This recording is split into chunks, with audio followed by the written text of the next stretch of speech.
A person who goes down into their grave after the soul has gone and they are in their grave, imagine what will be the condition of an individual there. We believe that there is something known as Dhagtatul Qabr. You know, the grave being made narrow. How is it going to be made narrow? Allah knows, but we believe it. It's going to happen because it's there. The Prophet ﷺ explained it to us. That tightening or the narrowing of that grave, what will happen? And how the person will be tested so much. And how they will be questioned in that grave. It's the truth. The angels will come and they will seat the individual. How it will happen, Allah knows best. But the questions are going to be asked by the angels. Who is your Rabb? Who is your Nabi? What is your deen? And so on. And it's no good for us to say, well, I know the answers every day in the morning. I used to say it 20 times. That's not good enough. If you were following, you will be able to answer.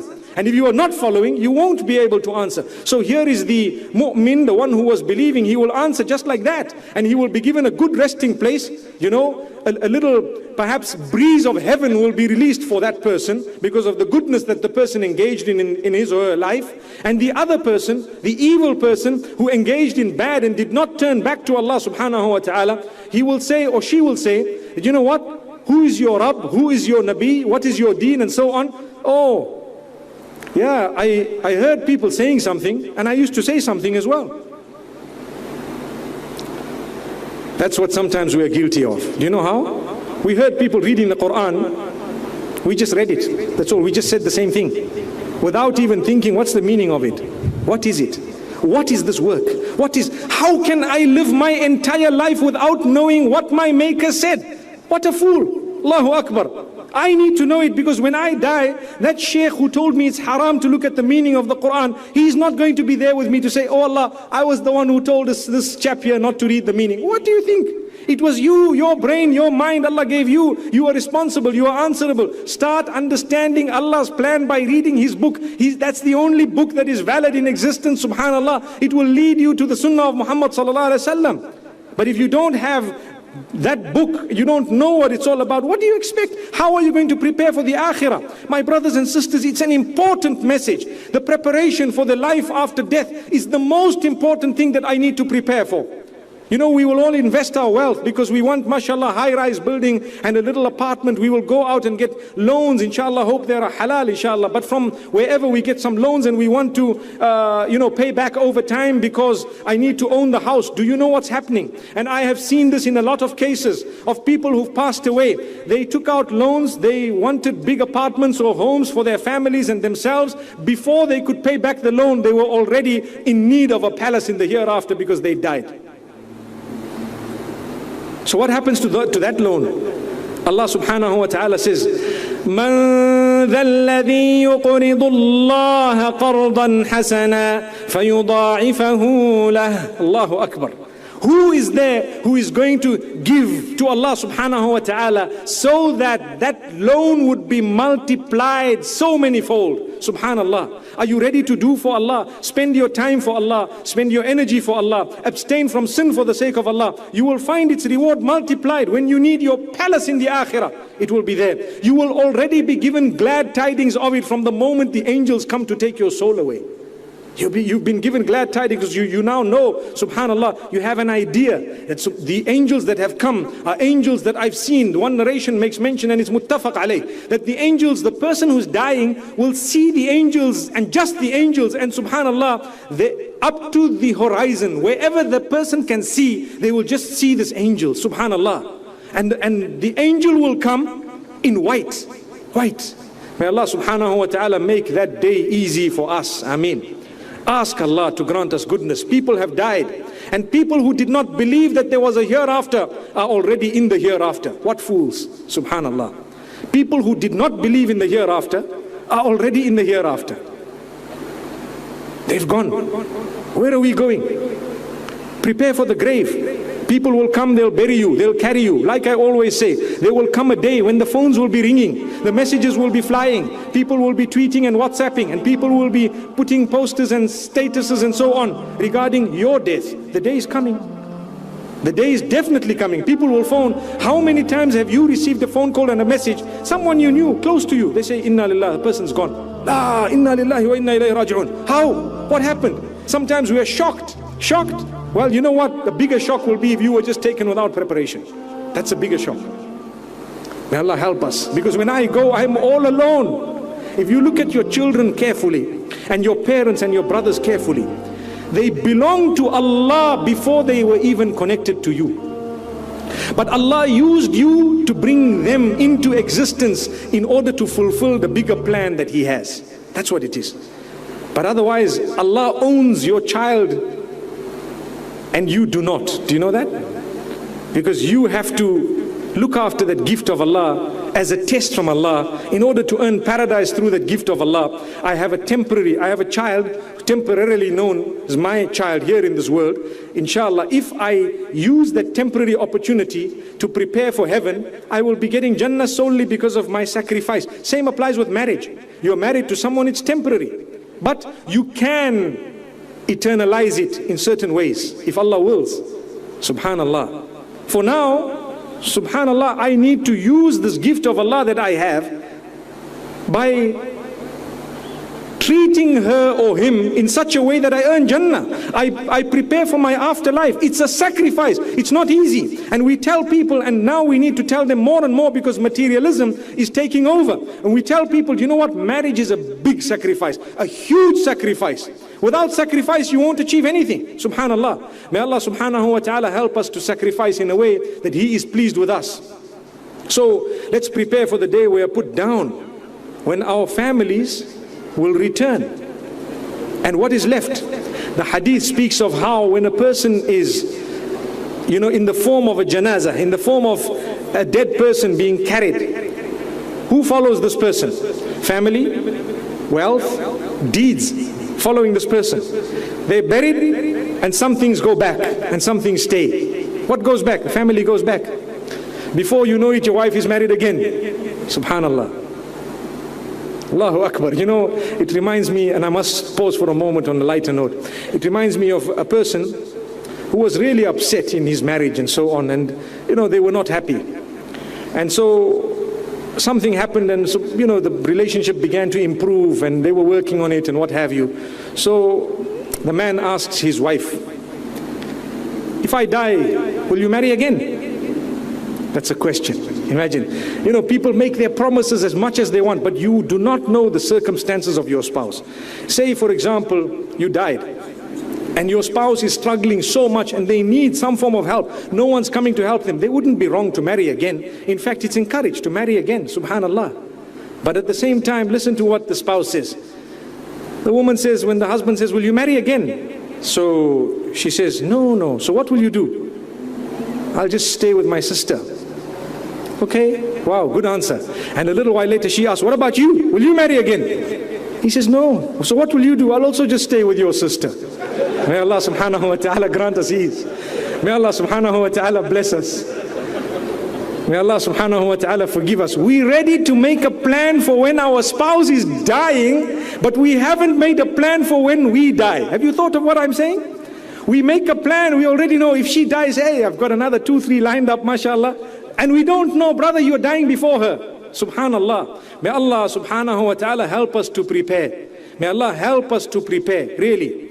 This is something that we need to think about. So I was saying, your deeds are the only things that remain with you. Otherwise your wealth goes back, your children are fighting over it, they've stopped talking to each other over it, they have broken the family into 20 pieces over your wealth. Ask those whom this has happened to, they will confirm, yes, it's correct. And what has happened? That wealth, had you not left it, perhaps your family might have been closer bonded than now that you had a lot of wealth. I know of people who've had nothing, and after the death, the family is so close, mashallah. And I know of people who've had so much that when the person passes away, someone is trying to rob this one, and the other one is denying that one, and this one is claiming his share of inheritance, and the other one comes and say that was mine, and I worked with dad and I did this and it was me, and debates go on. Yes, there are exceptions to that. There are people who've died, mashallah, wealthy, and even their children, mashallah, have been happy thereafter. But the message here is what you've amassed in terms of wealth and what you have had in terms of relatives. You've had 20, 30, 50 children. Trust me, they will go back. Before you know it, they will forget you. Look, we are seated here. How many of you know your seventh forefather?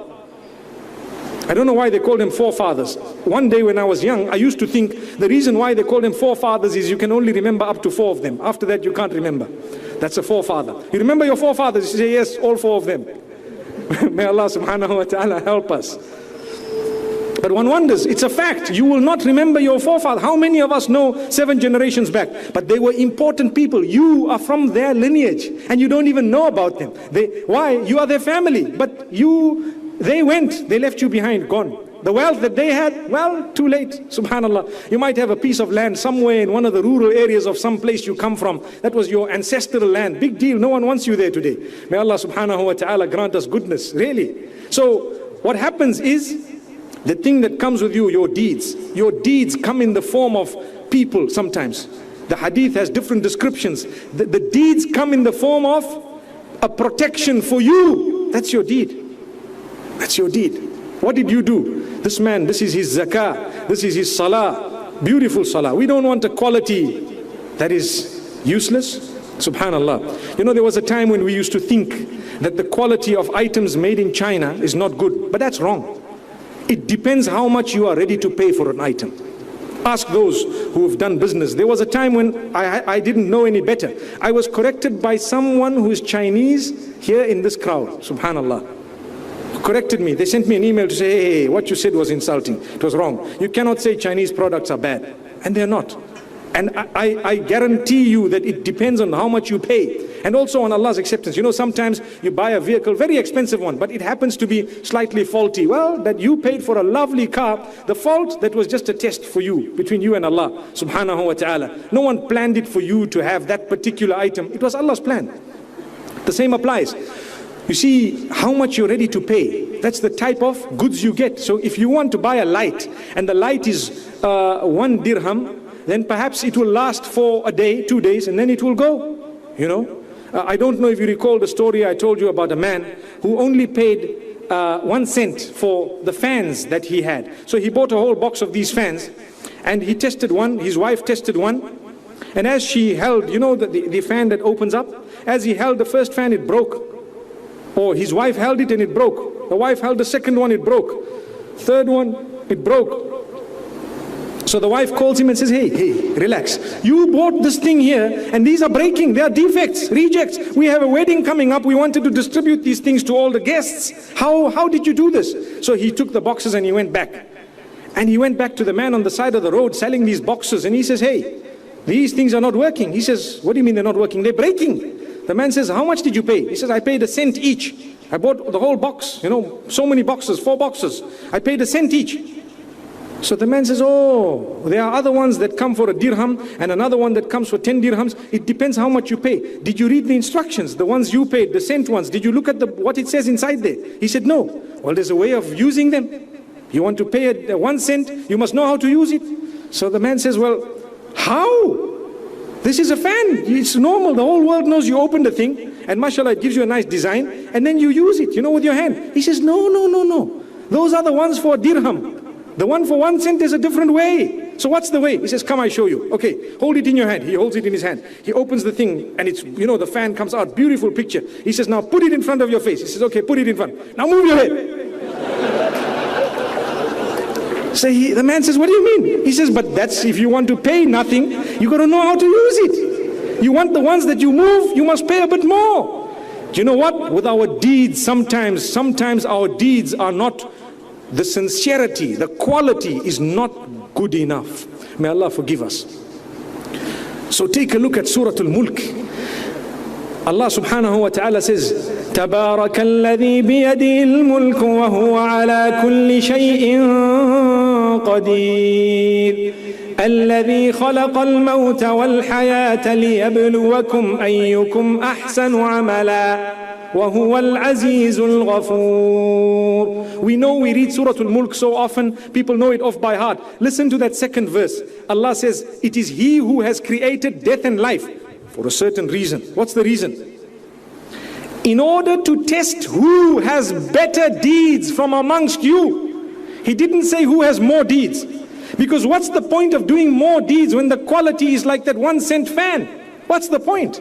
I'd rather do less deeds with a quality that when I need the fan and the cooling, I will be cool. Subhanallah. So this is why, remember, your farad is your farad. You cannot compromise that. Your obligation, you cannot compromise. But that which is excess and more than that, the quality is more important than the quantity. If you have read the Quran properly and thoroughly and covered it within a span of a month, and you did it correctly, beautifully, trying to understand its meaning and so on, it is far more valuable than whipping through it and telling people, I complete one Quran every third day or every day and so on. If you want to read raka'at of salah and offer voluntary salah, it is far better for your preparation for the afterlife if you were to offer less with quality than offering more with quantity and no quality. If you can do both, alhamdulillah, quality and quantity, that is a success. But if you cannot do the quantity of it, remember, it's the quality that counts. These are the deeds. This is preparation for the afterlife. Because when we get to our graves, that salah that we did last minute, it happens every day. Hey, it's Asr. What time is sunset? Okay, sunset is at 5:31, for example. So we say, okay, it's still 5 o'clock. I still got a bit of time. And we're still finishing a game, watching a movie, doing some. Brother, stop everything. The time started at 3:35, whatever the time was. You need to put aside everything and read your salah. We always say, tell your work. Don't say, oh salah, I have work. Say, oh work, I have salah. Quit it. The women folk, sometimes they're cooking for you. Because sometimes we come roaring home like a lion. I'm hungry. Have you heard that? I'm hungry. What is there to eat? Hey, poor woman is reading Salatul Asr. And we're shouting. Relax, take it easy. Go and make yourself an egg, inshallah. That egg is more blessed than you screaming in this way while she's trying to earn her Jannah. My sister, don't compromise your salah for cooking. Don't compromise your salah for something else. No, stop everything. Your salah is your grave. You know why? Your life might stop at that moment. That salah will come and save you. You will get into the afterlife before you know. People say, but my children, they are this, they are that. Read the sunnah, ask the ulama, find out how to fulfill your salah. If your children are troubling you a little bit here and there, you fulfill your salah. Subhanallah. Make sure that you've done it. There is no excuse. May Allah grant us ease. Now I'm just thinking, there might be some people thinking, okay, I'm intentionally going to make a nice long salah, without having cooked. And then I will say, didn't you hear the talk last night? Didn't you hear? I was busy with my salah. Didn't you hear the talk last night? So remember to strike the balance. We are not saying don't abuse things in order to do something that you want to, or not to do something that you have to. Don't abuse things. May Allah subhanahu wa ta'ala help us. So the preparation is such that every one of us, common logic will tell us, I need to prepare. Common sense. But sometimes Allah says, كَلَّا بَلْ تُحِبُّونَ الْعَاجِلَةَ وَتَذَرُونَ الْآخِرَةَ. Nay, you love that which is in front of you now, that which is current. You love it, and you are forgetting that which is coming. And this happens to all of us. What's in front of us, we want it. And what is coming, we forget. Allah says, strike the balance. Use the current in order